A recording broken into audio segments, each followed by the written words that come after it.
a goal. Who got the assist? Who got the assist?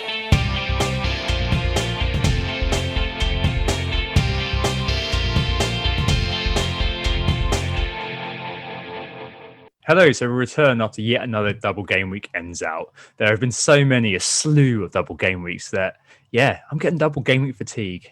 I never thought I'd say that. I think I said this last pod as well. That is how fatigued I am of double game weeks. Yeah, so many. Anyway, all three of us back for a yearly favourite this week, particularly your favourite, Nick. You all right? Yeah, I'm all right, thank you. I was going to say it's the worst wild card ever, but managed to get bailed out by the Leeds guys massively tonight. And we're also doing our annual risk profiling, so focusing on the positives. Very excited about that.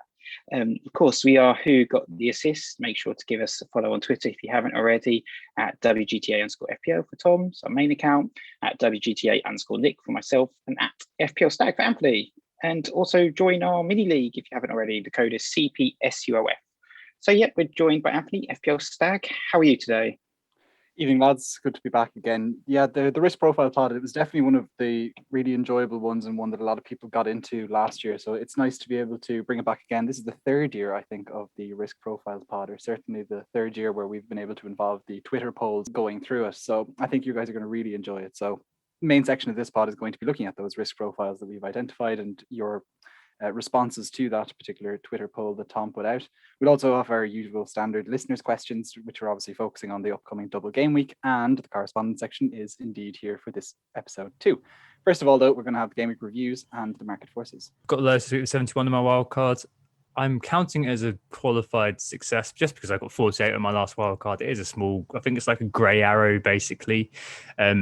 It's just, I think I might have dropped 2k or something like that. It's a bit annoying, but I mean, I went Bamford captain, Rafinha, usual stuff basically happened in terms of the outcome this week. And that the one thing I didn't want to happen did, which was Dallas scoring. And that was the only player I was really exposed to. And guess what? He went ahead and scored. Brilliant. It's happened for weeks on end now. James Justin, the likes of him scoring or hauling, the likes of Somlin and him hauling. It's felt a bit cruel recently, but there we go. I mean, I was on a high on the Saturday after the likes of, Ola Aina, who came on my wild cards, who got an 8 points. That was nice. The double City clean sheet in Cancelo and Diaz, obviously. Oh, if Cancelo had scored that would have been amazing. Bamford only getting 8, and everyone captained him, so it doesn't matter really, does it? Dallas was the only one that I decided on my wild card. I'm not going to go with him because I'll need to take like a -4 or a -8 to remove him, Rafinha, and Bamford to get double game weekers in. And that one decision has cost me a lot of points. But I'm going to start off next week anyway. I think I've got 14. I'll have 14 double game weekers once I've done my moves. I'll spend later on. Nick, I think you're next up. I only outscored you by a point in the end, but which I'm surprised about. To be honest, it was a bit of a complete utter disaster. I was on 45 points prior to tonight's game. I was looking at another massive red arrow, dropping another 50k in overall rank, just completely falling by the wayside. Prior to tonight, my only player that had actually got me any points was Bruno Fernandes.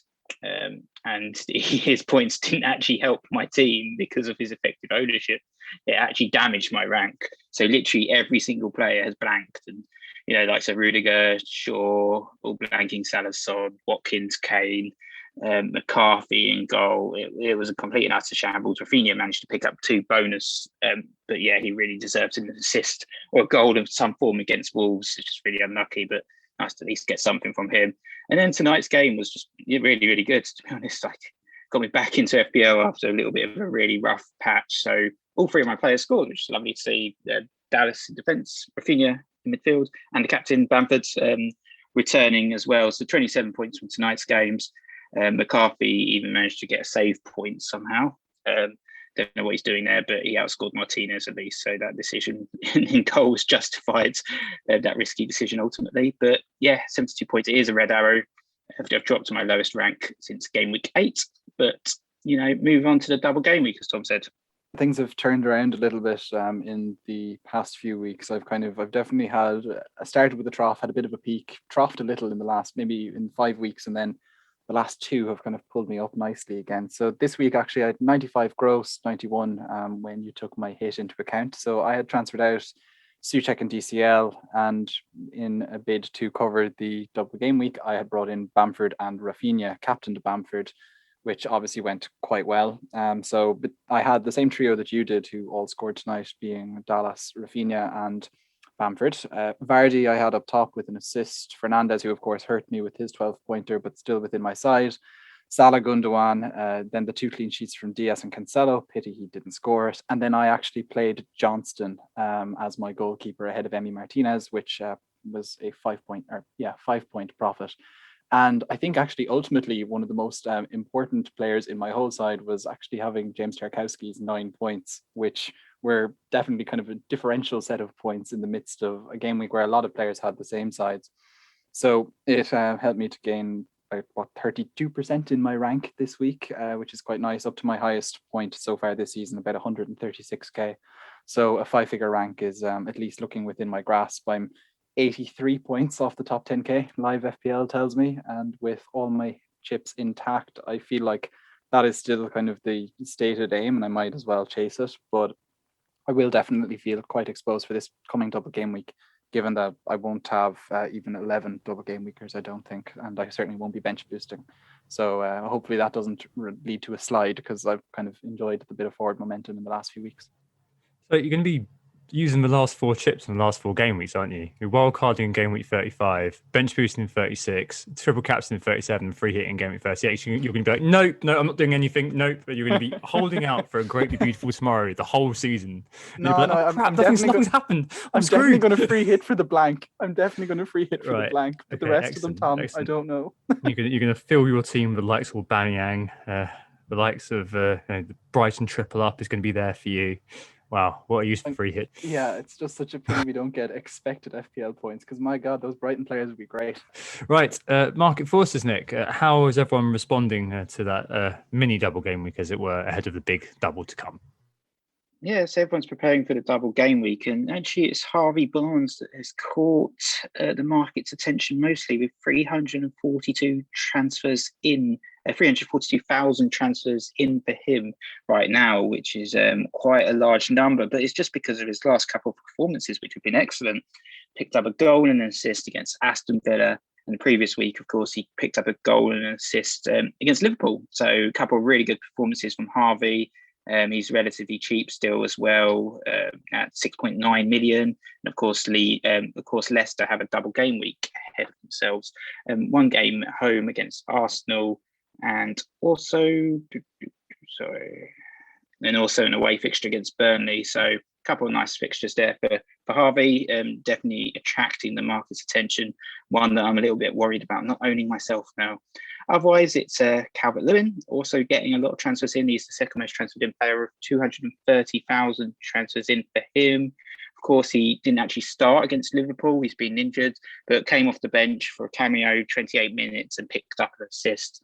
And now looking like a really good option actually for the double game week, because Everton have a couple of really tasty fixtures, Southampton at home and West Brom away. So you can understand why so many people bringing him in. Otherwise, a few usual suspects that we've been talking about in the last few weeks. Kane, obviously they've got quite a good double game week. Spurs with Burnley and Fulham, looking at potential captaincy option, and Watkins as well. Another one who blanked this week, unfortunately for me, but he came in on my wild card. And another one who also has a game in 29, which I think a lot of managers are looking towards, as well as the double game week. So that's why a lot of tension for Spurs and Aston Villa. But otherwise, the only other person heavily bought in, I guess, right now is Ilkay Gundogan. He also had a little bit of an injury as well, so a few people might have sold him, but he's back and played the 90 minutes against Arsenal, though he didn't return. Yeah, and then I guess looking at the transfers out, you're seeing Jack Grealish by far leading the way there. Obviously, a lot of those transfers going to Harvey Barnes. He's about 346,000 transfers out at this moment in time.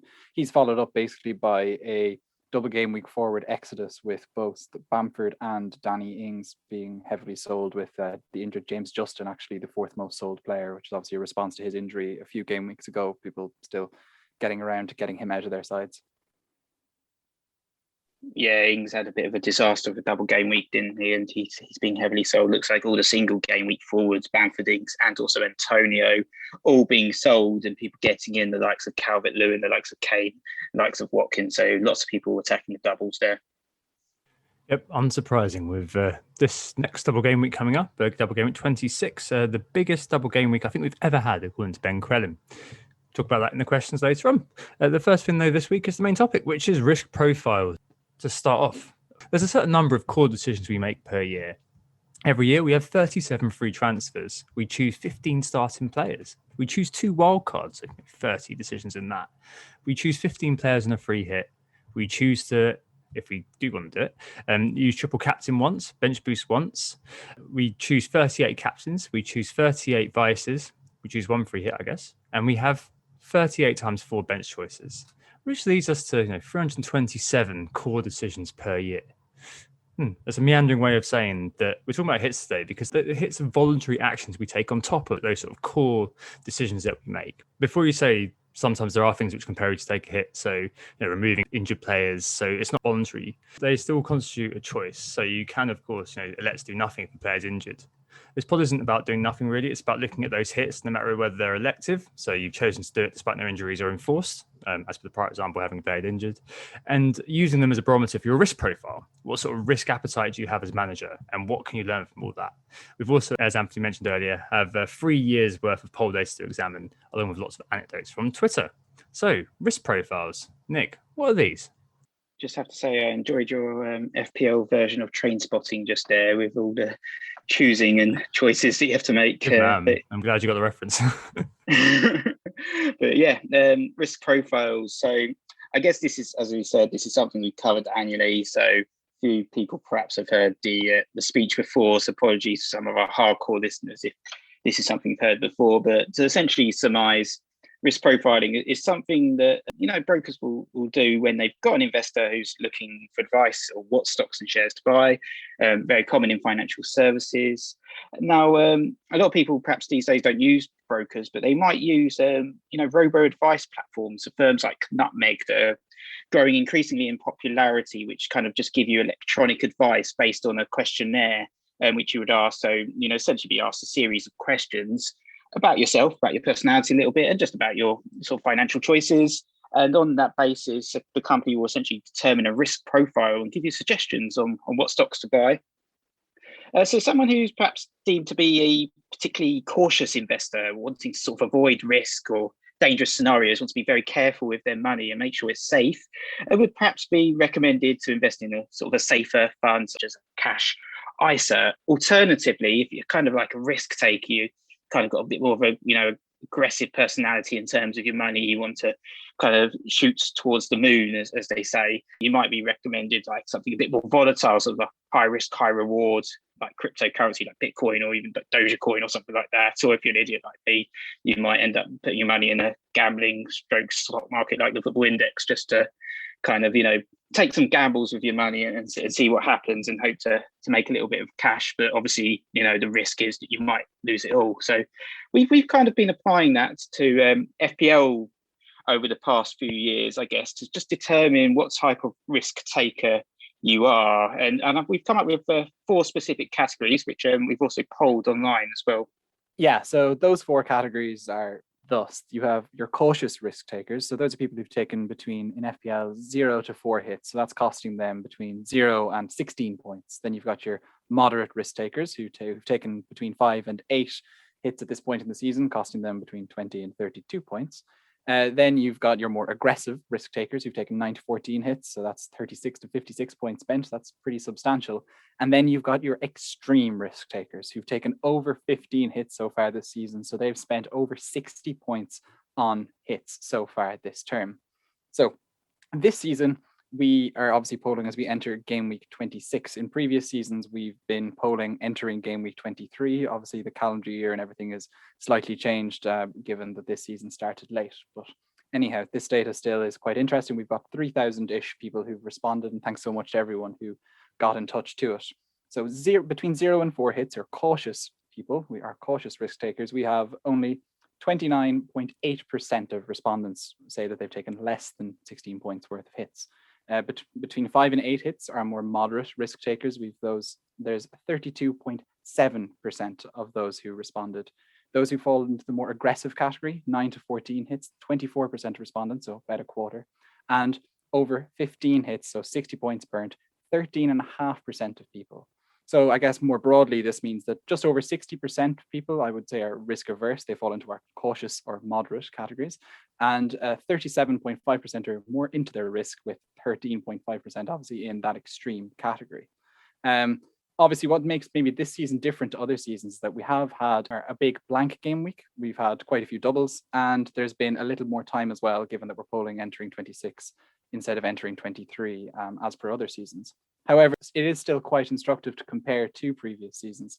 So for example, last season, 2019-20, so this was a poll taken in about January 2020, pre-pandemic, 75% of people fell into the cautious and moderate category. Whereas the previous season, previous January, entering Game Week 23 as well, it was 74%-ish fell into the cautious or moderate category. I think, though, what's more instructive is that the majority in both of those seasons actually fell into the 0 to 4 hits. So last season, it was about 60%, and the season before that, it was about 42%.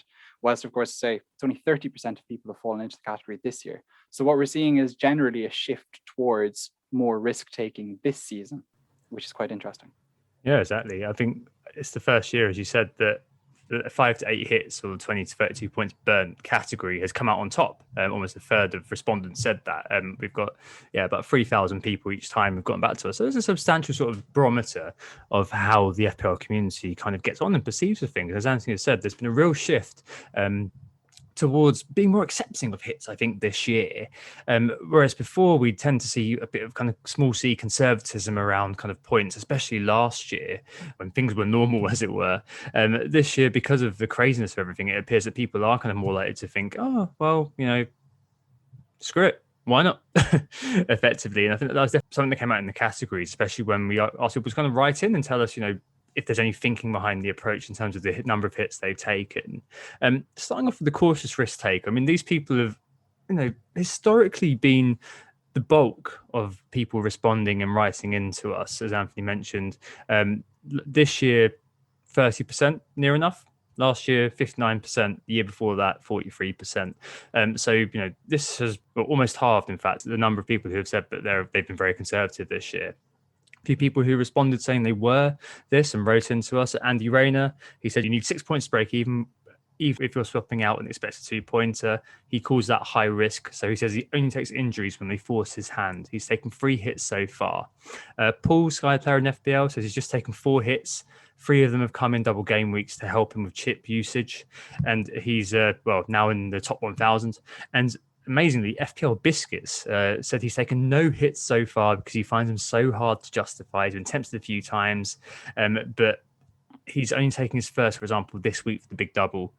He's at the moment 57k with all chips to play. And finally, FPL Dabby said he set up a strategy to make as few hits as possible this season, has only taken 3, and he says it's largely worked. And he always asks himself, can it wait a week? 9 out of 10 times he has waited a week, and things have kind of changed for him. So he didn't want to play so much. He was thinking of getting in, or another option has presented itself. And I think, Nick, historically, this has been the one that we've seen most people respond back to say, I'm quite cautious with hits. I mean, is this something that aligns with your sort of more cautious approach that we've espoused in the past? Yeah, I haven't actually fallen into this category this year. I have fallen into the moderate risk taker, but certainly we see a lot of managers actually who do fall into this category. I remember seeing it quite a lot last year, and also the likes of Paul, who you mentioned, has got an excellent overall rank. Not taking taking very few hits, and often it's because they might have picked that solid team right at the start of the season and just not had to make those changes. They've been quite lucky perhaps to a certain extent with injuries and things like that, but these types of managers, I guess, they own Bruno Fernandes, have had to sell him. They might own the likes of Mo Salah or Patrick Bamford, who's probably been there since week 1. There's just no necessity perhaps to sell these guys. These types of managers just play it quite safe, as we said, small c, conservative, quite cautious risk takers. No need to make a move. If you don't have to, avoid those -4s, because with the -4, you're always kind of chasing. And if you've got the right players in the right place at the right time, then it's brilliant. The thing that most of us FPL commentators, whatever you want to say, ascribe us to be, would recommend avoiding hits if at all possible. And yet this season has definitely been a season where I think, like the community, I think even the most risk averse of FPL managers could find themselves not falling into this cautious risk taker category.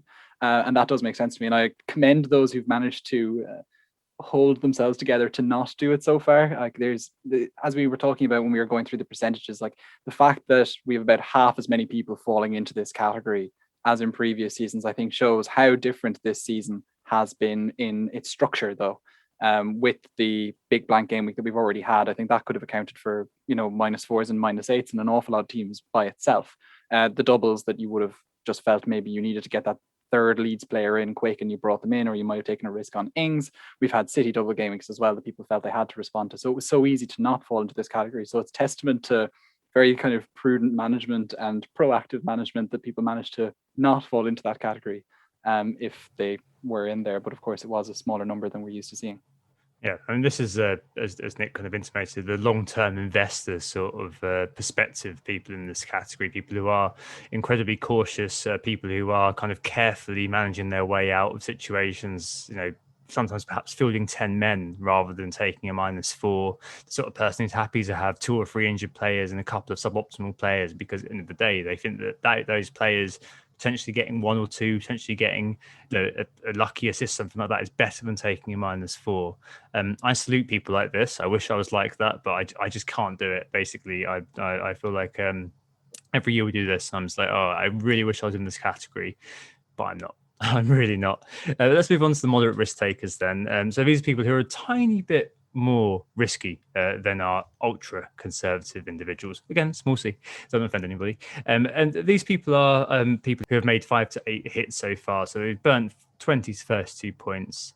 A few anecdotes, I suppose, from social media here. So General Zod, he says he's taken 7 so far. He's taken a little more than normal, and he's taken that to get ahead of the curve. He said he's got quite a healthy rank, but the effect has plateaued rather than actually giving him the boost. James Keatley, he said he's taken 6. He said it seems this season more than ever has wanted to do it. FPL Luck says he's taken 7 hits. He says generally he takes very few hits during the course of the season because they can bite you on the arse, like swapping premium players over. And finally, at Permacap Moon says he's taken 9 hits and he's just been a bit forced by the many doubles and the chaotic nature of the season. But he's doing all right. He's at 80k. Now, I think what's really interesting reading through the category of people who said that they were in this section, for example, our friend Jeff Pedder is also in here. They all kind of said, well, normally I don't take that many, but this season specifically has been the one which has made them think, I've got to get ahead of the curve. I've got to do something in order to just navigate the situation better. And in contrast to the ultra cautious, I guess, they've been more likely to, in a qualified way, throw caution to the wind, haven't they? So I've fallen into this category myself. I've actually at the higher end of this category. So I've taken 32 points worth of hits. I've only just in it this year. And I've also taken a -8. And I just had a quick look to see what the context of that -8 was. And it was to get in Manchester City players for a double game week. And of course, this was brought on by COVID-19 cancellations and all of that carnage that we've kind of had this season, which makes this season very, very different to previous ones. So that particular week, I did get in De Bruyne and I did get in Ruben Diaz for a double game week. And Diaz in particular did excellently. I think he got an 18-pointer that particular week. So, there is large upside sometimes in terms of taking risks. My season actually, as I said, has been derailed a little bit, but I haven't actually taken any hits in the last 4 game weeks. Obviously wildcarded this week, but other than that, it just shows the benefit of the hit. And it's not always about sticking with the cards you're dealt. If there are problems, there are great reasons to take those hits. And I think managers, perhaps in contrast to the cautious and small c conservative risk takers, the moderate risk takers are willing to take a few chances compared to the cautious players who perhaps will stick with a player who's not performing for a few game weeks. The likes of Mo Salah, they probably view this kind of guy as a season keeper perhaps, whilst with the moderate risk takers, they're a little bit more willing to rotate a little bit in that category. And I've kind of fallen into that category a little bit this season, not always to my benefit, but it's just interesting to note the change in my sort of risk profile this season. Yeah, so I find myself similarly in this category, actually, although unlike Nick, I'm actually at the lower end of it and I wouldn't have qualified for it if we did this a week earlier. I've taken exactly 5 hits, 20 points spent. And I've done that all with -4s. One of those was in game week 3, and that was bringing in City players. Remember, they blanked early on in the season. Whereas after that, all of my hits were basically responding to blanks and doubles. So blank game week 18, I took one hit there to bring in Diaz and Saka. I gained 10 points there. For the double in 19, I brought in Watkins and Salah. I gained 12 from the transfers out that particular time. Although you could argue that by bringing in Salah at that point, who didn't score really in that week, it was actually Watkins who did well. But Salah has been a long-term cost to my team, really. Double game week 24, I brought in Tarkovsky and Vardy. I gained 14 points on those that I'd sold out. And game week 25, I brought in, just for this week, obviously, it was Bamford and Rafinha who came in for the double with a gain of 15. So like every time I've done it for a blank or double, it's basically been to get players in for injured players or players who really weren't featuring. So the gains are almost a little bit of a misnomer in that regard, that they weren't the riskiest of transfers in the overall scheme of things. But I think that just shows you how the risk baseline has actually come up, that someone like me has ended up taking 5 hits, even though on what I felt were just all almost dead certs, bringing in these players every single time. And I still find myself in the moderate category as opposed to the cautious category, when I would have probably considered myself in the cautious category so far this particular season. I think that just shows you why we've seen that trend towards risk overall this year. Yeah, more problems equal more hits, basically. I'm sure there's a rap sort of link I could have made there, but I didn't do that. I know what you mean. I think it's certainly the case. I think the vast body of the engaged manager community is going to be in this one, a case where you're using hits to a reasonable extent, making kind of obvious changes, but using kind of extra hits to get ahead and gain an advantage. But what is quite interesting is that we've last season, for example, we would have seen 26.2% of managers falling into this category. And the season before that, it was 31.7% of managers. So only a little bit less, but actually at an earlier time in the season, 3 game weeks earlier in the season. Whereas this year, obviously, as you said, it was 32.7%. So what you're actually seeing is that, okay, maybe in previous seasons, we found that quite a lot of people fell into this category as well. Whereas those that maybe were in this category in previous seasons, which was a substantial fraction, have now actually migrated further on, Tom, haven't they, towards the aggressive? Yeah, indeed. So the aggressive 9-14 hits, which is shock horror is where I sit, has actually exploded by almost 3 times. So this year, 24%, as Anthony mentioned earlier, said that they'd taken between 9 and 14 hits. So they burnt between 36 and 56 points this season. Last season, that was 8.7%. So yeah, that's almost 3 times as many people have said they're in this category. Year before that, it was 16%. So it does veer around a little bit. You know, there are a few people who wrote in here, which is quite interesting to hear from other people who also fit this category. Bench Boost FPL says he's taken 11 hits this season so far. He said he doesn't tend to take many. He tends to be more risk averse. Well, mate, you're in the aggressive risk taker category. So maybe an example of somebody who doesn't realize that as risky as they are. Kitan Chopra says he doesn't normally take hits because he's stubborn, but he's taken 9 so far, so he is here. Alan as well, FPL Diagnosis, said he targeted the game week 16 wildcard from the start, so he took a few hits in the beginning to kind of get himself there, which kind of makes sense. I think that maybe that's a factor as well in why people have taken more hits, and there's that higher hit baseline, as we've said, because there are specific strategies did lend themselves to taking more hits. And finally, Deepak says he's taken 40 points worth of hits this season so far. He's planning on the -8 for the double game week to take him to 48, but he's currently at 30k OR. So yeah, I guess it does work. Never let anyone tell you, as Andy FPL said, that there's more than one way to play the game. This is where I sit. I looked at my hits earlier on, and guess what? I actually gained from the hits I'd done this year. Hooray, amazing.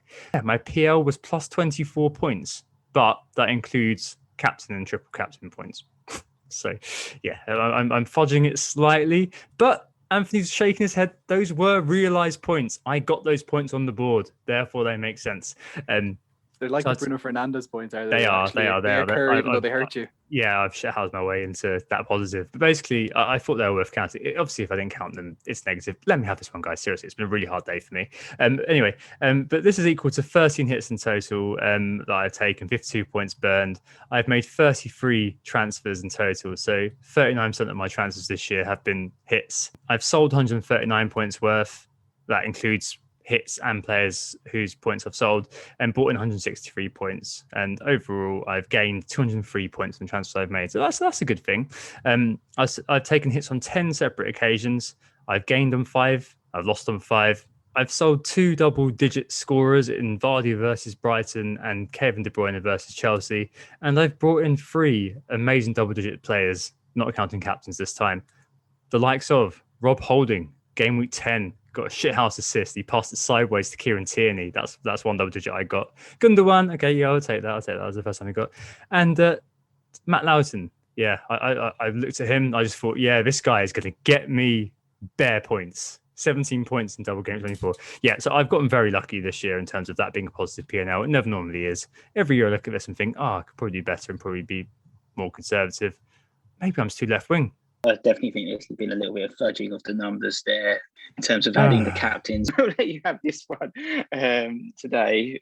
Obviously, yeah, it's quite interesting to hear the tidbits from all the guys who kind of fall into this sort of strategy, and a few new entries by the sounds of things as well, perhaps brought on again by this season and trying to adjust to the new doubles and blanks that have happened that we don't normally get sort of in the early stages of the season. But yeah, I think with these sort of risk takers, they're not afraid of a -8. That's not something scary. I mean, I always try and avoid a -8. It's like the one thing I try and avoid all season if I can. Unfortunately, it was double that I did one this season. But you know, with the sort of aggressive risk takers, they will aggressively target form, the fixtures. You know, they're willing to gamble, I guess, on a few sort of more differential picks. You know, the likes of Sterling maybe, or Mane, or even Timo Werner, Marcus Rashford might come into the sides if they're looking sharp. Doesn't matter if they're not in the template. You know, these guys, looking for those differentials, taking those risks. Though of course a blank, and they could easily be straight out of the sides. So it is quite interesting looking at those aggressive risk takers, and I see that we have highlighted that people maybe find themselves in this category who may not have otherwise found themselves there. We wanted to obviously keep that consistent with prior years to give us a more reflective sample that we could then do a little bit of analysis of ourselves. So there is going to be a slight tendency towards risk in the numbers through that, but at the same time, I think the actual growth in the number of aggressive risk takers, like we're talking about double on last season and quite a substantial increase as well on the season before that, is definitely material. And I don't think that's just to do with the time that we've taken this. And I think what we'd actually find with the extreme risk takers is a fairly similar pattern emerging as well, in that we have 13.5% of our respondents to this poll fell into that extreme category, who have taken more than 15 hits. And that's an awful lot more than previous seasons, as I said as well. That's about double last season, which was 6, and a good bit more than the season before that as well, which was 10%. Yeah, I mean, we actually got quite a few managers who said, it's my first season for this one, more than I can remember getting in previous years. For example, FPL Egan. How do you say it, Anthony? Is this like John Egan? FPL Yeah. Egan. Ryan. God, another one. I'm glad he didn't say his name was FPL Matt D. Said he's taken 15 hits. And he said that's mostly down to inexperience from it being his first proper season. However, he said most have paid off. And he's at 250k, which he's happy with. He says, I like to be super aggressive. Ed FPL at FFFest Ed said, I voted. I've taken so many hits, I lost count. I asked him, why did you do that? Is it Hail Marys? Is it something like that? He said, a lot of the moves I've made are beyond reason. Fair enough. And our friend FPL Raccoon Rishi says he's taken 17 hits this year, but he said most for early season. So similar to what I said before about people kind of moving towards that game week 16 wild card. He said he was trying to clean up a mess, basically. He says he's taken 7 hits since game week 12 and he's gone from 3 million to 280k. So yeah, an upward trajectory of the old trash panda there. So yeah, very, very good. So I guess these sort of, like, in contrast to the rest of the group, these sorts of people are those who are going to be high rollers at a casino, who are going to have as many wins as they are going to have losses. They're not going to be interested in sort of safe investments, as Nick would put it. They'd be there, betting on contracts with difference, spread betting, doing all this sort of crazy stuff. Extreme risk takers, Nick, can you ever understand them? Do you just think they're just mad individuals? I wouldn't describe them as mad individuals. I think that, these kind of guys, perhaps they buy GME at $250. I don't know. But I think certainly, they don't really care too much. They're willing to just take a hit week in, week out. It's more about the gross points rather than the net points to a certain extent, trying to stay ahead of the curve. And I think sometimes it can work out, as you said from Rishi's perspective. He's really gained rank in recent weeks, so there's certainly some rhyme and reason sometimes to taking hits week in, week out. And when you're kind of in this sort of scenario, you can really experiment with some interesting characters as well. You could bring in the likes of Bamiyang, throw him into the table, and then if he doesn't do anything, which has kind of been his season to a certain extent, you can go straight out the next week and test it on another player like Sterling. So you kind of, I can see a lot of rewards, a lot of upside to sort of chasing some of the differentials to a certain extent. If it pays off, then it can be excellent for you. But we have seen, we haven't got too many examples of people who've taken this many hits that have a sort of a top 100k rank. So there is a certain detriment to this kind of extreme strategy, so to speak. Yeah, I feel like there's maybe like extremes and there's extremes. There's chasing like a game week rank every single week, and then there's taking an awful lot of hits to try and chase an overall rank. And those are two very different types of extreme risk taker. And it'd be kind of interesting to almost see a breakdown of those within the numbers that we even have here. But but by and large, that, like as you say, guys, like these are people who are really, really chasing like severe upsides with their transfers, and it can work out, as you say, and it can go, horrifically badly just because of the sheer volume of points that are being deducted from your score before you even start.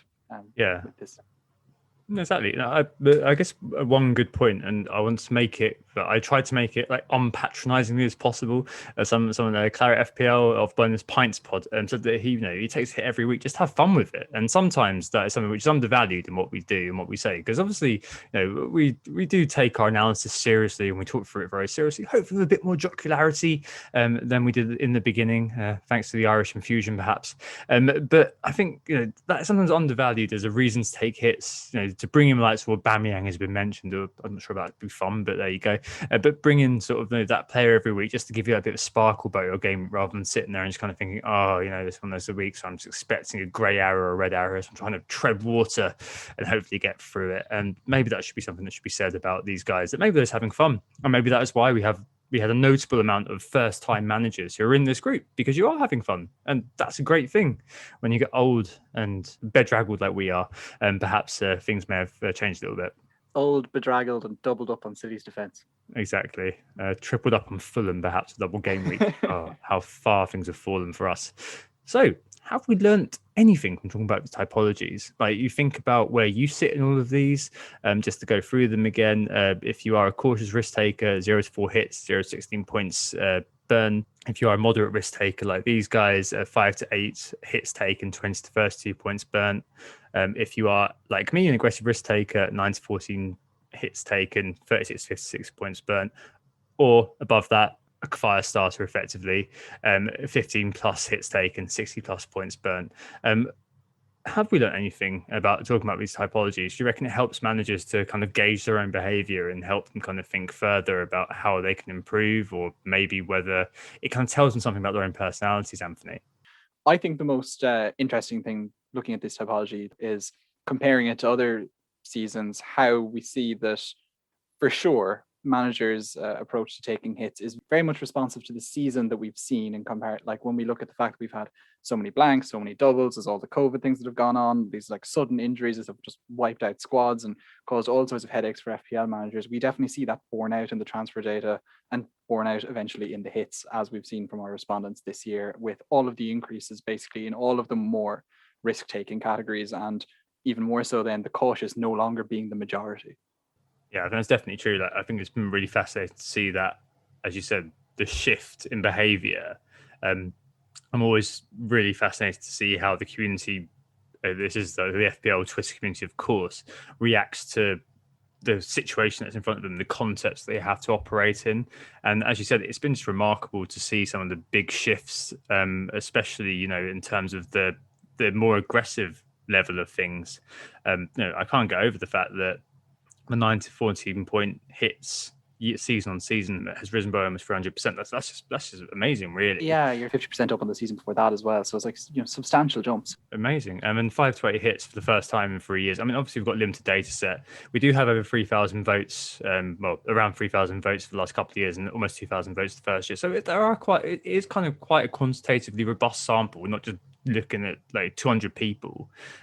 So we do have kind of a range of managers here, and it's really fascinating to see, as Anthony's mentioned, and I'm just kind of echoing really, the progression from quite a cautious way of playing FPL to, as I said, with the unique circumstances this year, getting into being how we are. It's very interesting to see people sort of moving towards more aggressive strategies, whether it's caused by the circumstances specifically of this year, of course, but if it's a growing trend season by season that's also occurring as well. Yeah, and one thing I would actually encourage managers to do is to, if you remember responding to this poll in previous seasons, just do a quick Twitter search. You'll find the polls quite easily, and to maybe compare your own data year on year. Everyone who's responded has actually been quite consistent year on year. And last year it was very instructive to compare people between seasons, like specific managers. And I think if all of you who want to, really evaluate what you're doing could do that, and I would really encourage you to do that. It's just an easy Twitter search, and you'll find them all there.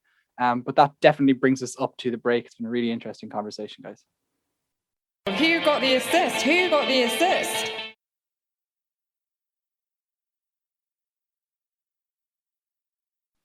So we're back, and it's time to catch up with the Who Got the Assist mini league. The code is cpsulf if you want to join. And yes, there's been a few changes actually in terms of the league, a few new names that I haven't seen before. But in fifth, and everyone actually in our top 10 bar one, Captain Bamford. So sort of very samey in terms of the captain picks as well. But in fifth, it's Nicola. He got 85 points this week, the only one in the top 5 as well to take a minus horse, perhaps avoiding the wild card there. Great score, but sort of overall points now 1740. But a new sort of entry, I guess, to the top 5 is Ryan Hobbs with Hobbsy's Heroes. Got a brilliant score of 91 points again, captaining Bamford, but the highest score I can see in terms of the top 20s. That's a great score for this week. In third, it's Victor Sandberg with 78 points. But falling down to second, though, is Ben Connor with Connorman FC. But a new number 1 in the league is Ryan Longstaff with Wakandan Wanderers. He's been around for a little bit in the top 10, but got 90 points this week, which is another really good score for him. Just absolutely smashing it. Overall rank 94 according to the website right now. So yeah, excellent score there. Just the usual suspects doing the business, I guess, isn't it? Dallas 17 points, of course, huge return there. But also the double Burnley defence doing the business with Pope and Tarkowski, your friend Stag, also, and Maguire and Cancelo and Stones, of course. So clean sheets all round for him. So great score there, Ryan. Yeah, people are really flying it there in the mini league, and I guess that rounds off that particular section and brings us on to the listeners' questions. The first of which has talking about BB, our bench boost options, and that comes from Are You Blind for Fuck's Ake, who asked us to rattle through the bench boost options per position. And we also got a lovely limerick from Dave CZFPL, who was asking about defenders. Yep. So obviously we're here to talk about the big thing, which is the double game week coming up, double game week 26, as I mentioned earlier. It is the biggest double game week I think that we have ever seen, according to Ben Quellen, in FPL history. Linked, I guess, as well. Maybe we should just combine it and just have a big double game week blowout here at the beginning of this section. It is a question about forward planning. So FPL Dosa asks, about strikers and wants to know which forward we'd highlight for the next 5 or 6 weeks. I think that'll be covered off here very nicely. FPL Tiger says, is Kane worth buying him for double game week? Again, that will kind of be covered in this question. And from the pod, FPL Elf says he was certainly getting Watkins for double game week, but he's now hesitating in light of the Grealish injury. So I guess let's do some kind of wrestling to begin with, shall we? In goal, I think that if you are looking for double game weeks, both of them, I think Martinez and Areola, those are the two, aren't they? They're both in the top 3 for XG prevented this year. And I mean, the solidity of Aston Villa's defence is under question. I think Martinez's ability to keep goals out has been the thing which has been the difference between, I'm thinking about the Brighton performance, for example, them conceding basically and not. And Areola for Fulham as well has been putting on similar heroics, although both defences have been fairly solid throughout the course of the season. They've got okay double game weeks. So Areola has got Crystal Palace away. Palace at the moment, they beat Brighton with 2 shots. And Brighton had about 1 million. So nice work, Potter. And then Areola's also got Tottenham at home. And Spurs have famously not been that great against low block if that's what Parker does indeed employ. And similarly, Martinez has got Leeds away and Sheffield United away. But overall, of course, season I'm finding it very difficult to look past those goalkeepers. Yeah, I don't think we're going to challenge you at all there, to be honest, Tom. In terms of the goalkeepers, they probably seem like the best picks. I think obviously Nick Pope's another option out there, but he's actually got a tougher double with Spurs and Leicester anyway. And also he costs a little bit more, 1.1 million. And it's also worth highlighting as well that Martinez and Ariola both have a game in 29. So if you wildcard and get a double game week goalkeeper in for this week, you don't have to worry about a goalkeeper in 29, which is very important as well. So I guess we'll move on to the defence. So there's a few options actually out there. We had a question about the really cheap defence that you highlighted from Dave, I think, about sort of the 4.4 million defenders. And, you know, I think I actually quite like some of the Aston Villa picks out there. I think El Mohammadi perhaps is a interesting one if you are looking for someone specifically under 4.4 million, just because Matty Cash is injured at the moment, so he will be filling that role, and it's a really cheap way of sort of covering the defence to a certain extent. Otherwise, of course, you've got the Manchester City picks, but I think we're all kind of, you know, talked them to death a little bit. Some of you know, the attacking underlying stats. Cancelo is very impressive. He got 6.1, but John Stones is also a relatively decent cheaper option at 5.1 million or 5.2 now. So we did see a little bit of rotation with the centre backs in the last double game week, so we can't necessarily guarantee that from Pep, which is always a bit of a concern.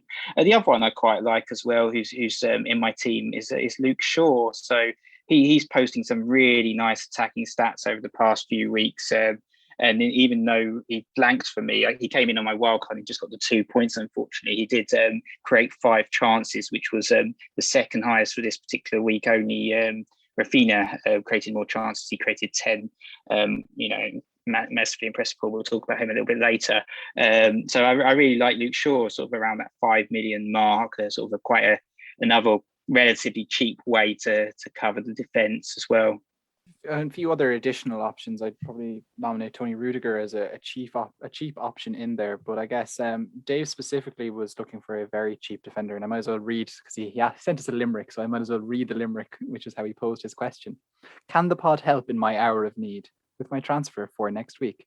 A defender, 4.4 or under. Who's the best doubler in the league?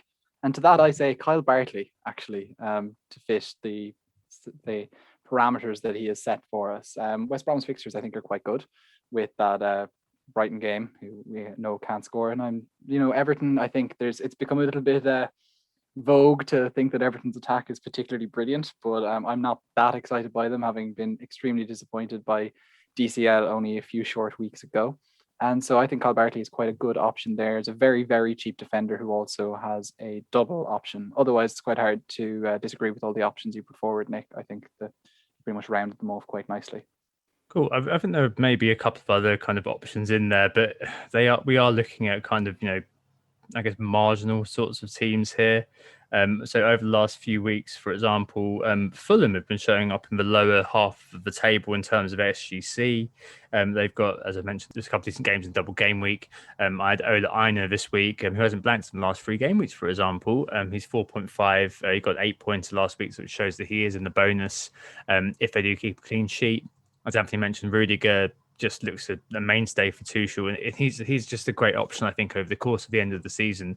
If he does keep that place, we don't know to what extent Tuchel is going to be keeping that team together, or at least kind of having mainstays within that team. He's notorious, which is exactly what we need as FPL managers, for rotating a lot. I think the main thing underpinning most, if not all, teams is going to be that Man City defense, and it's still the same. We've waxed lyrical about them for the last few weeks, or maybe even longer than that. But over the last 6 game weeks, 3 big chances conceded, and so they've conceded half a big chance basically every game, which is just mental. Really, really is. I think that you're going to have to swallow a bit of rotation there. So I've got Cancelo and Diaz. I think most engaged managers are going to have 2 of these guys. As you mentioned as well, with Stones being rotated against his old club Everton, you are going to just find that there's no way of guessing who's going to be playing week to week. You're not going to be able to find any rhyme or reason with Guardiola.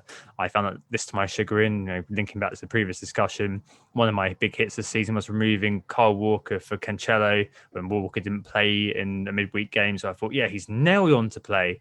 Cancelo did play the midweek game, and then suddenly Walker wasn't in the squad without an injury. It was just the fact that Pep fancied Cancelo to continue, and that's happened since. Moving on to midfield, I myself am running with the big four: Bruno, Salah, Son, and Gundogan. I think that at the moment, okay, Salah blank this week, and those people who are very triumphalist about that, and I frankly left him in, as I said last week, and for mental health reasons, effectively. But I mean, I reconcile that with what I watched, which is that he was a bit peripheral to the game. So if you don't own him, I think you can probably hold on to that. However, there was one brilliant save from Pickford where Salah had a chance about 5 yards out. I mean, if he'd scored, this conversation wouldn't be happening, basically. And same with Son. I mean, he was completely peripheral with West Ham, but at one point, the ball deflected off his foot, didn't it, and hit the post with Fabianski completely beaten.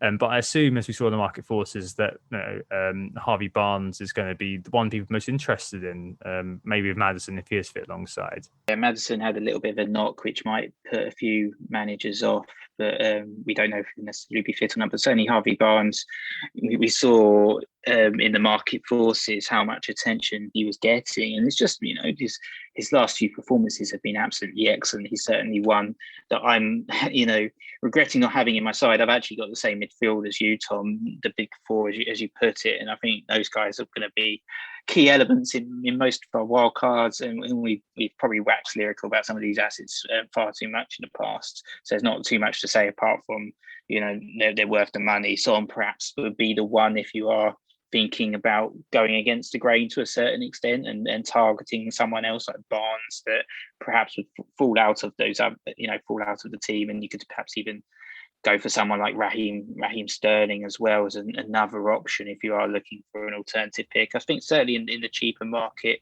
Ademola Lookman is one perhaps that's caught a few managers' eye, and I think one perhaps you're thinking of targeting yourself Tom, in terms of the sort of the double game week.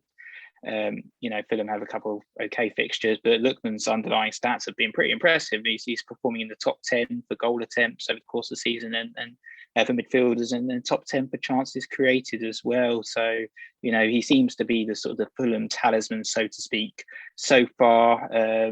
Very, very cheap as well at 5 million as well. So perhaps another sort of cheap bargain around that sort of Souček price. Yeah, maybe just to throw in a few more names into the giant soup that we're putting together here. I think I would definitely be pro Barnes over Son, and that was something I was talking about in the different wild card that I kind of presented in last week's episode while you guys were going through yours. I just think his stats are just particularly good, and he's a nice way to break away from what I do see as a very solidified core midfield that people are going for, but I don't feel like it's a particularly big risk given his fixtures and his current run as well. I just, Tom may not think he's a headless chicken, but I think his finishing has been pretty on point lately. So I trust him in that regard. I do think that there's one option in there that maybe could be tossed in, and some might see this as a risk purely because of the team and the manager that he has. But Mathis Pereira at 5.4 million has been really, really good on the eye, especially if you're watching a West Brom game. Yeah. And I found myself watching all 90 minutes of West Brom versus Burnley the other day. Yeah, I genuinely with two defender on both sides. I had Sam Johnston and I had Tarkowski, and I was sitting there hoping nothing happened for the whole time. And the biggest threat to that hope was Mathis Pereira. He was everywhere. The man's electric. He's taking shots. He's on frees. Really, I was actually really impressed. I hadn't sat down and put myself through 90 minutes of West Brom punishment in quite some time, especially in a game where they were not the whipping boys, let's say, where this was a team where this was a game where West Brom were very much in it. Yeah. And it was Mathis Pereira that was very much in it. And this was a West Brom down to 10 men, remember, as well, for quite a lot of the game. And it didn't matter to Mathis. He was just there going through them. So going through those Brighton players, like, sure, yeah, like he's a low XG shooter anyway. So, the fact that Brighton just don't concede much XG, doesn't matter. And then Everton, Everton always concede. So I think he's a pretty decent option in there if you wanted a differential, and he could, conceivably be your fifth midfielder. with that price, and so I don't think he should be discounted. I mean, we didn't mention Everton in the defence, and I think We were so right. I think that's for a reason, isn't it? Because of that sort of they're very untrustworthy, aren't they? But they do have Southampton at home, Nevs and West Brom away, which brings them the likes of of Michael Keane, a classic Nick signing if there ever was one, and Luca Dean to the conversation in defence. In midfield, I'm not sure you would bet on James, the guy withdrawn after 61 minutes who just can't sprint, can you? Let's face it. Maybe it's just too cold for him. I don't know. Wow, that was such a Brexit point there.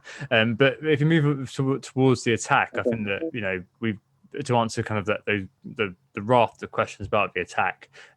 Calvert-Lewin is probably the one that most people are going to be kind of homing in on, and that was obviously one of the players who was riding high in terms of the transfers in terms of the market forces.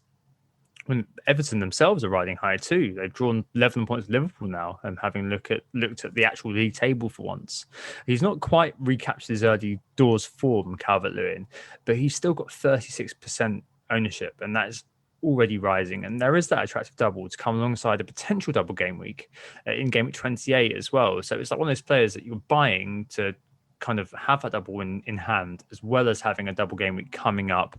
And to be honest, watching them, I mean, this week with James running off Richarlison up front, it did work very well against a hapless team they were playing in Liverpool.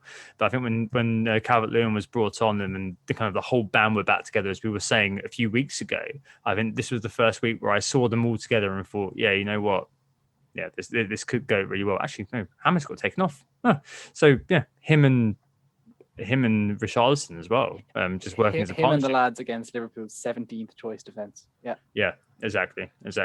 But there are no excuses according to people who hate Liverpool on Twitter. DCL is kind of option 2 of the strikers. I think option 1 is Harry Kane. I mean, he blanked him the last game, but he passed the eye test audition, as I said on Twitter, and it really was an epic points dodge if you watched it. I mean, the stats in themselves were okay.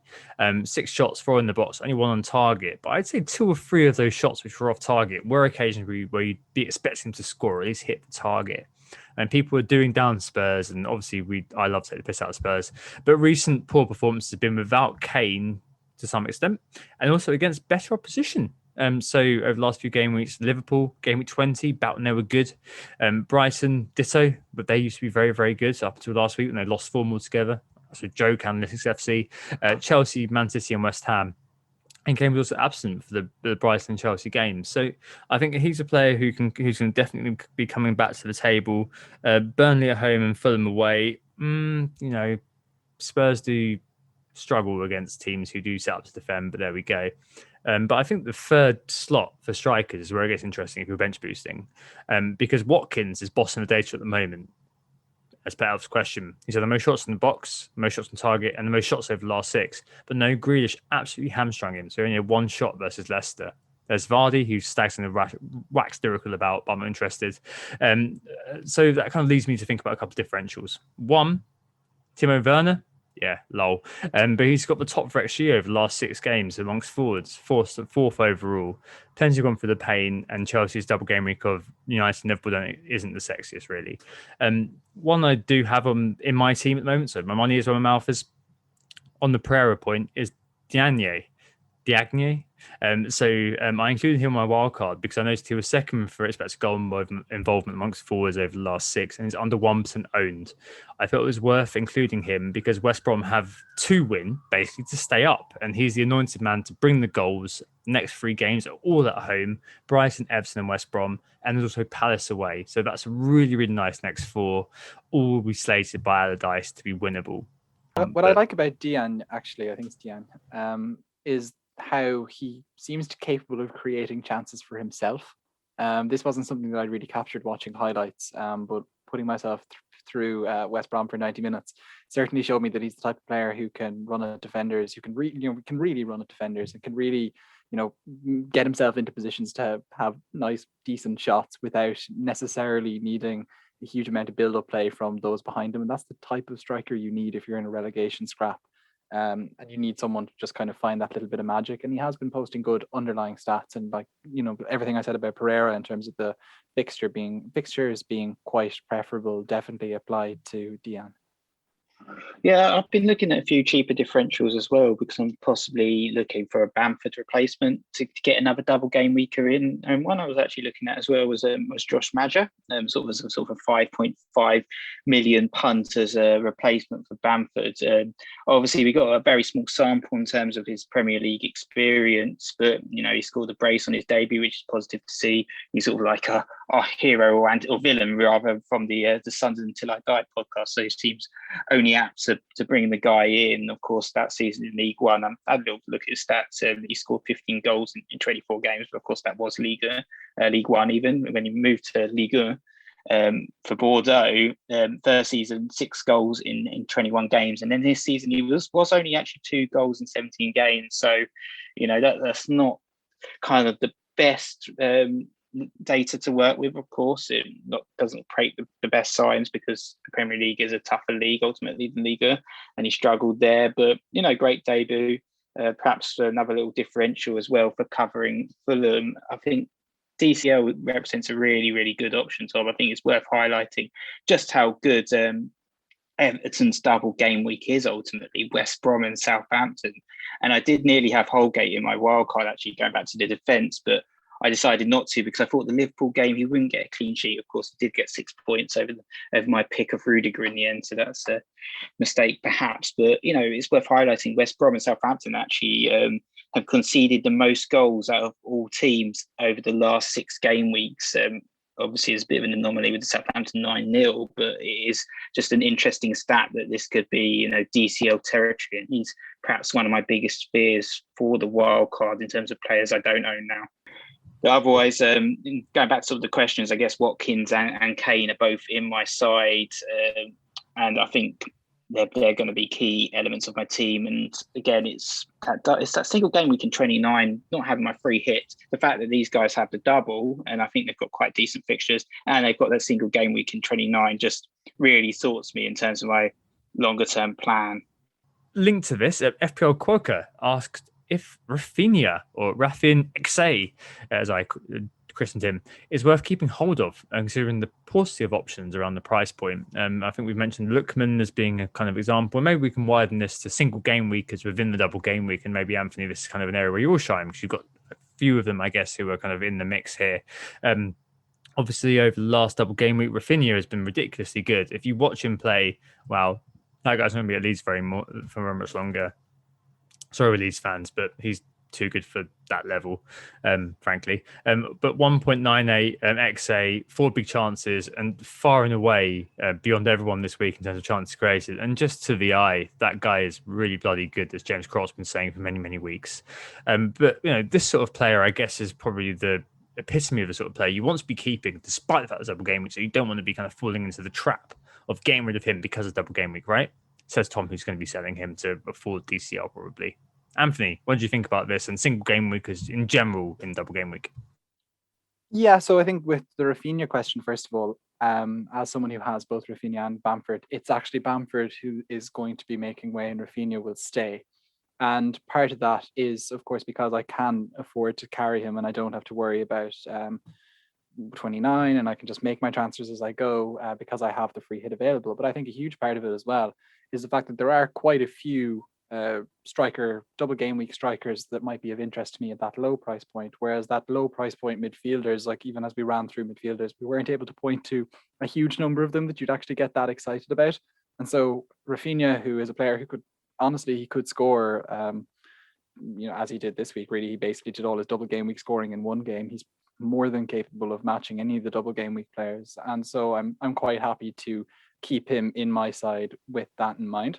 But looking maybe more broadly at the double game weekers, at the single game weekers more generally, I think, for example, your Brighton players, because they have that game in 29, I think an awful lot of managers will be probably better to try and keep them, especially Brighton defenders, just because whilst the Crystal Palace game was a hilarious anomaly, I do think that at least defensively they're quite solid. Your Leeds players in general, I wouldn't be rushing to sell Stuart Dallas, especially if you've got value built up in him. I think that it's not worth losing him when he has as high a ceiling as he has, and that has kind of been foretold or has proven true to the highest degree, I guess you could imagine, in the double game week. But he's always had that in him, and he's always getting forward, and he's often playing in midfield. And this is something that with Dallas I've been kind of talking about for a very long time. Yeah, so I think I'm in a similar scenario with you where I've got a few single game weekers probably going to bench boost now. And I've got Dallas, Rafinha, Bamford and McCarthy as my single game weekers currently sitting on the bench. And certainly one of them's going to go and probably not going to take a hit. But based on Rafinha's performance, I've only owned him sort of one game week, already fallen in love with the guy. It was just amazing to watch, wasn't it? It really deserved a much larger haul. And in terms of replacements, it's Lookman or bust, I feel like, in terms of that price point. Of course, you could potentially look at Jorginho as a 4.7 million, but I'm not really interested in him either. So I think for me, that guy stays in my team, and hopefully he'll get some returns over the next few game weeks. Only costs 5.3 million. He's very, very cheap. Dallas, I've had since game week 5. Swapped him out for Luke Ayling that week, and that was one of my best decisions on the wild card. Really paid off compared to what I did with James Justin, who left on that wild card. But Dallas definitely has delivered week in, week out. And as you said, Anthony, I've accrued a lot of money in this guy as well. So I certainly can't sell him, and there's no one really I'm interested in defence. So he stays. So it's between sort of McCarthy and Bamford. And I guess I could do McCarthy to Areola, but that seems like a lame move. And I'm actually was thinking about sort of play McCarthy next week for the Southampton double.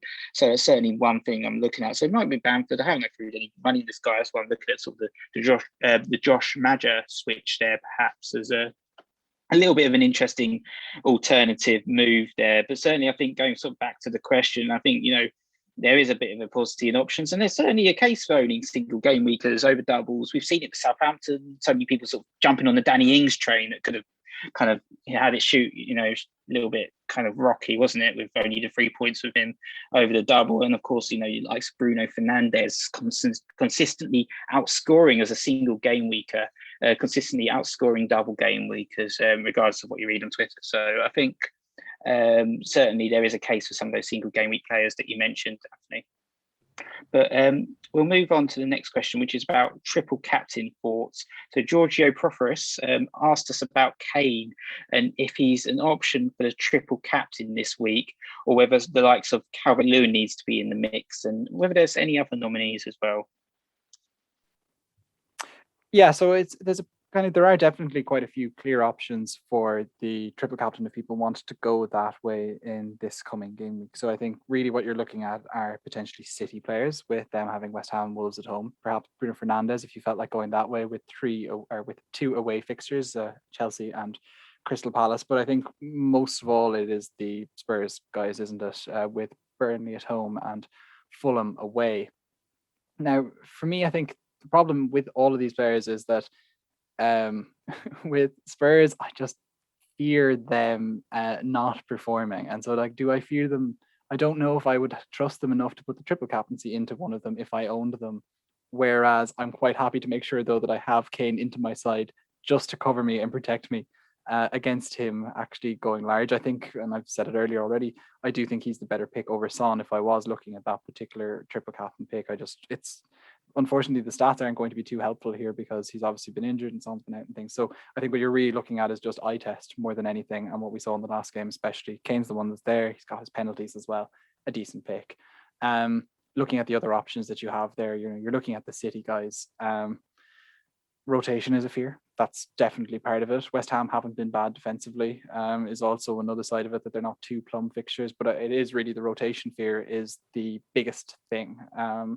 With players kind of coming back to fitness, you've obviously De Bruyne is back, Aguero's even back. You just don't quite know what Pep's going to do, especially when there's European games on as well. And so, part of me would even be tempted to suggest that don't rule out the Man City defender triple captain if you feel that one of them is going to play the 2 games, and just get the points, bank them, get them over with. And then there's Bruno Fernandes. Look, he could do it any day. So having a chance for him to do it twice, it seems like a pretty decent option to me. He's just proven so reliable over the last 13 months that he's been in England. Yeah, I do think there are quite a lot of decent captain options this week. So it'll be interesting to see some of the polls online, how the effective ownership ends up outlying, whether we're all going to be hiding behind the sofa, even though we are Bruno Fernandes owners, just because of that high effective ownership. And I don't think I don't think it's a bad idea to maybe even triple captain this guy, or even triple captain likes of Mo Salah or Son or Gundogan or someone like that. They're all options ultimately. I think for me, I feel like Kane is perhaps the best of the options, and of course he didn't score in his last couple of games in the Premier League, so it is worth noting that as a little bit of a risk. Burnley and Fulham, they look like great fixtures on paper, but as was noted earlier in the pod, we've seen Spurs struggle to break down these kinds of team, and they're not in the best of form, unfortunately, as a fan. So that is a little bit of a risk. But I do feel like he was a bit unlucky in the last game, as also highlighted earlier. Against Manchester City, he did blank, but nobody scores against Manchester City, so that's understandable. And West Ham, he did have 6 goal attempts, 4 inside the box, and created a chance as well. So was close to adding to his 11 assists so far this campaign. And if you people fancying the TC on Kane, it might be another Mane, Sané, maybe Kane historical failure coming their way. Another 3-pointer, yeah. But hopefully not, because he's going to be It's actually worth reminding people how poorly Spurs did against both Burnley and Fulham earlier in the season, just maybe to illustrate that point a little bit more. Like, they kind of poxily beat Poxley beat Burnley in game week 6. It was kind of the first disappointing performance that they had after the disappointing game week 1 performance, and it was Son that bailed them out in that particular game. And then there was a 1-1 draw with Fulham not too long ago, actually, in game week 18, which was kind of one of the first games where you could verifiably say that things had really slowed down for them, and the title challenge started to come off the rails. Yeah, I think if you look at, for example, non-pen XG over the last 6 game weeks, I mean, you've got to be, you scroll for quite a while to get to a Spurs player. You really do. Not in the top 10, not in the top 20. Oh, all right, we get the top 50. All right. Is there one there? Yeah, okay, there is. But I mean, for example, over the next few weeks, over the last 6 weeks, the top non-pen XG, okay, XG, okay, we start to look at Bruno Fernandes and stuff. But not top non-pen is Raheem Sterling. Men's Bamford, who's got a single game week, so maybe we wouldn't be looking at him. Mo Salah, who most of the algorithms are bringing out as being the top guy. So Mikel Top Van, he's got Salah as top. FPL Review has Salah as top. Has Salah as top option, and Fantasy Football Fix also has Salah as top option this week. In 4th, Werner, yeah, top 4th top for non-pen XG. 5th is Watkins. 7th is Calvert-Lewin. Okay, so all these players you're going to triple captain? Maybe. Okay, interesting. But I think what's also interesting is team XG, which is what I'm going to just rattle through here a little bit, because top of that over the last 4, I'm where I'm mixing things around, but I want to keep things extra sort of tight, is Manchester United. Man United have the top expected goals at the moment, 8.69 over the last 4. They're also the most shots on target, 32 over the last 4 games. Leeds, for example, the perennial shots on target guys are second with 26. Most of them have been, let's be fair, Bamford, daisy cuts into the goalkeeper's arms. And beyond that is Man City, 8.52, so just below United in terms of expected goals. But with Man City, as Anthony mentioned, there's obviously that rotation risk. We're not going to go into that because that's fairly flipping obvious. And below that is Chelsea, Brighton, who don't have their game week, Leeds don't have their game week, and Fulham. I mean, are you really going to be triple captain Lookman? I take my hat off to you if you're doing that. I guess it's Bruno Fernandes looking at the most recent numbers, because if you take into account the team performing as well as the individual performing, I guess there's an element, as Nick mentioned earlier, of that EO being so high for that particular guy. That if you are triple captaining and you're in that scenario where you want that safety of a guy who's going to perform, and we're looking at Mo Salah, the 303 point season levels, going to perform despite looking a bit crap when you watch, there's only one person, which is Bruno Fernandes. And I think there's actually, just to bring it in, segues very nicely into the end section, which is on correspondence this week, Anthony, because it's all about that sort of semblance of FOMO, isn't it? And having your judgment impaired by the fact that FOMO is really important, because you watch those Man United games, if Bruno doesn't get any points, doesn't do anything, you'll be like, oh, actually, I'm not interested in this guy, but he's got this sort of gravitational pull towards points, doesn't he? And that brings in FOMO. And that kind of means that everybody who has ever said, oh, yeah, Bruno's not worth it, he's overperforming, blah, blah, blah, has genuflected, bent the knee, brought this guy in. And that really nicely links into what we've been asked this week, doesn't it? Yeah, so definitely it is pertinent. And this email has come through to whogottheassist@gmail.com, where you can get your correspondence, where you can make your points on previous pods. You can put forward your theories. You can ask us questions, sing us songs about FPL, or get whatever you want in, basically. Whogottheassist@gmail.com is that email. And Mladen has emailed us in this time around. And so he goes with this. Hey guys, greetings from Croatia, and first of all, a big thank you for making my life a bit more interesting every week in these stupid COVID times. I'm an old-fashioned guy in terms of social networking. Although I have followed the FPL Twitter community for the past few years, the main reason is that I love FPL and I love to talk and listen about it. From the moment I started playing in 2016-2017, I was more of an eye test guy. In fact, in 2018-19, when I didn't know what XGC or even FOMO were, I surely hadn't heard of Ben Crillon or you guys. I finished 6,623rd place, just watching a lot of football and making my own decisions. I'm not saying that the FPL community didn't improve my game and reasoning, on the contrary, actually, but I encountered a small problem. I became torn between my stubbornness and subjective eye test on one side, and FOMO, usually connected with high ownership of top players that I was missing, on the other. Then Mladen goes on to explain how this is by an email, by the way, in December, and thanks for waiting, Mladen, this long before we got to it, that Mladen in December planned to go most of this season without Kane and Son because he just didn't like Mourinho's style of play, and regardless of Spurs' fixtures, and even though their ownership could be scary. So with that in mind, Mladen asks us what we should do in these types of situations, in a standard situation where we're not chasing and where we're not defending a position. Should we continue to play our own game and potentially shoot ourselves in the foot by not covering with at least one of them? Or should we just go with the tide and pick those players just because we need to? Cheers, Mladen.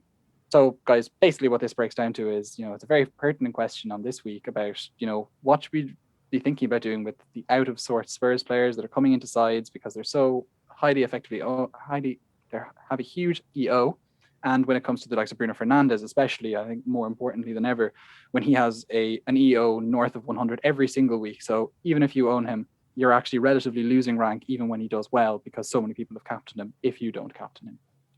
Yeah, I think we saw this over Project Restart, for example, where Bruno Fernandes has an average EO of 120% every week, which is just ridiculous, frankly. So it means that effective points, and go back to a pod a few weeks ago if you want to find out about this, the effective points against you, if you didn't captain him, were positive. So it meant that even if you own him, he's still going to score points against your overall score. That's just crazy. And he's now back at the point, as Anthony mentioned, where every week he's going to have 100% plus effective ownership. So to me, that leaves three options, and obviously quite obvious options, of course. The first one is to captain a player, in all but the toughest games. 2 is own, and it's a small red if you don't captain them. And 3 is don't own or sell. So you get big peaks if he blanks and big troughs if he shit houses, which he's going to do because he's Bruno Fernandes. And in terms of, the question Mladen asks is a really, really good one. Often, really, when it comes to ownership, you have to kind of decide which bandwagon is going to be one which is worth backing and which bandwagon is going to be one which is just a bit of a red herring. A lot of the time, ownership does corral towards a certain player for a reason, and that can be because they're scoring points. It can be because they look, if they look bad when you're watching them, but they're getting end product. It doesn't matter that they look bad. It matters that they get the end product. That's the difference between football, where a player can be a bad footballer but can get end product, with FPL, which is that we don't really care about how good they are as a footballer. We care about them getting the end product. Think about, a player like John Lundstram, for example. Because he was so cheap, it didn't matter that he wasn't the best footballer in the world. He happened to be out of position, happened to be getting points. And, those weren't, Danny Ings style wrapped finishes with low XG from the edge of the area into the top corner. Those are, tap-ins or whatever like that. At the end of the day, I think there is always kind of that element of FOMO. We shouldn't just kind of dismiss it as being, oh, that's herd, blah, blah, blah. A lot of the time that exists for a reason, which is because that player is definitely a player who's going to hurt you in terms of fantasy football. Maybe that's me being kind of, having a sense of fear about what I do, because of over the course of a few years, I've sold players, like Mo Salah, who have then come back to haunt me, or last few games, which I mentioned, there's been high EO players who have hurt me. But I think that there's always a case for playing your own game, and of course, if you do that, you're not going to be hurt by anything, because you can always say, "Oh, I play my own game. I was kept with my convictions," and etc., etc. That completely makes sense. But I do think there's an option, or at least there should be a consideration given to the fact that the herd can lead you astray at times. I think it's down to your judgment to kind of think, okay, this is a bit rubbish. I shouldn't be, buying in Danny Ings for his double game week because he's got an injury record. They've been a bit rubbish over the last 8 or 9 game weeks, and it's just the case that they've got double game week. That's why I'm looking at buying the same with the likes of Janet Vestergaard. I think it really is something that should be kind of considered, frankly. And I really wish, as I said on the pod last week, and I've also said on Twitter numerous times, I really wish I didn't know what EO was. But it's something that needs to be respected. And maybe going back to the conversation a second ago about captains, he should be the player who should be looking at captain each week, just because at the end of the day, you can forget about captaincy. It's not going to affect you too much. You can kind of gain elsewhere in your team. Yeah, thanks for the question, Madden. I think you've raised a number of pertinent points there in terms of Bruno. But sort of going back to Son, I guess, and the question there about, the herd, when you mentioned there the herd's leading you astray, certainly with Son and Kane, perhaps the herd would have led you astray, because if you'd avoided them sort of over the last 8 game weeks or so, Son's actually only got 1 goal, 1 assist. So if you could ignore Son and Kane, it would certainly have been to your benefit over the past 8 game weeks and gone for some of those other alternative picks. So I think certainly there is a case sometimes with effective ownership that, it does have a little bit of a negative impact on our games, because it does take a little bit of the joy, unfortunately, and it just creates a bit more of a fear factor, even over players that you actually own on the side. But certainly, it doesn't always mean that these are the right players to get, and you have to essentially make your own judgment with your own side and see what suits your team best. And obviously, with the case of Spurs, unfortunately, as a fan,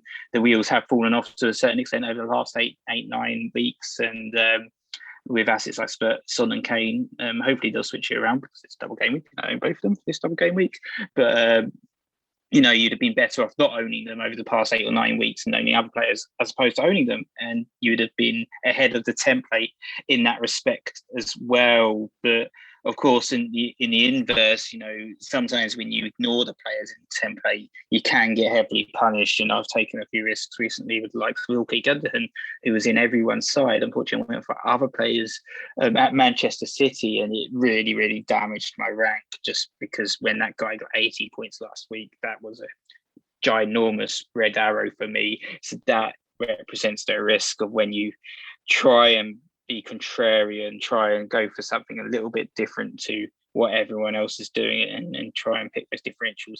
It can have massive upside, but it can also have massive downside. It kind of links a little bit, I guess, in terms of the risk profiling we did earlier. If you're a gambler, if you're a high risk taker, then go for those differentials, those alternative picks. If you want to play it safe and easy, then captain Bruno each week, and then just kind of let your team do its business. Yeah, absolutely, Nick. I think it definitely links to the risk profiles more generally. And it was interesting the way Mladen asked the question, kind of looking for how we should consider these situations just from a standard position. But I guess that's nearly where it's almost impossible, because you will always be chasing, or you will be defending, and you will always be someone who might be more risk prone or risk averse. And so with that in mind, I guess you are always playing your own game, and sometimes that game may correlate with that of the herd, and that's a decision that you make. But at the end of the day, you should take the decision that you think is going to get your team the most points and decide that way.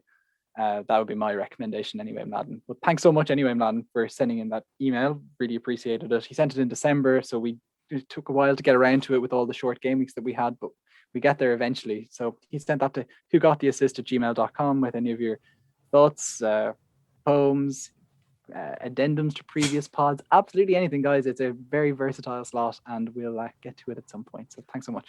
Yeah, it's one of the pitfalls of launching a new segment in as crazy a season as we've seen. But yeah, I'm glad to see that it's still functioning at this point in the season. Yeah. Absolutely flying, Tom. It's functioning. Gee, man. Absolutely. We're not dredging December records or anything.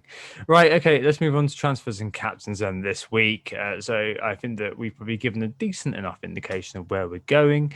But in terms of transfers and captains, let's go with you first, Anthony. What's on your mind about here? So Bamford's going, and Harry Kane is going to come in. That's obviously a pretty big, steep jump. So I need to find only 0.7 because I had so much in the bank to make that work. And it is going to be the hero of the last 2 weeks, James Tarkowski, I think, who will make way to fund that. So he's obviously 5.3. So that just the way the values and stuff work out, that allows me 4.7 to spend on my next defender. Who will that be? I haven't decided yet, but of course I don't need to pick a player that plays in 29 because I have my free hit. So that gives me a little bit more space. I think I'll probably go for a double game week player just because that would be, nice to be getting some of those points and protect myself more than anything against others. And so it could be Ola Aina, for example, that comes into my side. I'm not 100% sure though. The captaincy right now with Kane coming into my side, I think is going to be on him. But that's very protective of me, and I may just end up going with Bruno Fernandes. I thought it was quite interesting, though, to see that Chelsea managed to lock out Atletico Madrid so comprehensively in the Champions League. They've dipped off in form a little bit in La Liga, but they've obviously been top of the league and doing quite well. And it was interesting to see Chelsea doing more than fine in that environment in Bucharest. And it just kind of makes me definitely pause for thought that little bit more. But that Palace game, Fernandes could go particularly well as well. You're always just talking about penalties anyway being a potential factor. I'd say more likely than not it'll be Kane. Okay, no, I think I'm between Kane and Bruno for my captain. Well, I just don't know. Like, I think it just with Bruno, it kind of, as I was saying earlier, the EO is so high now that if you do get into that situation where you can captain him, it kind of feels like you probably should, just because you can get rid of the worry about captain every week and then go on from there. But the other side of it is what we saw this week. So if you captain Rafinha above captaining Bamford, then you made a gain. So maybe it is the case that captaining Kane's a good idea. It's just that I look at Burnley, I look at Fulham, and look at what I've watched from Spurs over the last few weeks, and just think, how are Spurs going to do against those two teams? Really, I'm a bit worried about that. I'm not sure whether that is worth captaining a player for those two. So it might be that I give it to Bruno Fernandes, and it might be that I trust in their high XG, and it might be that I trust in his high ownership.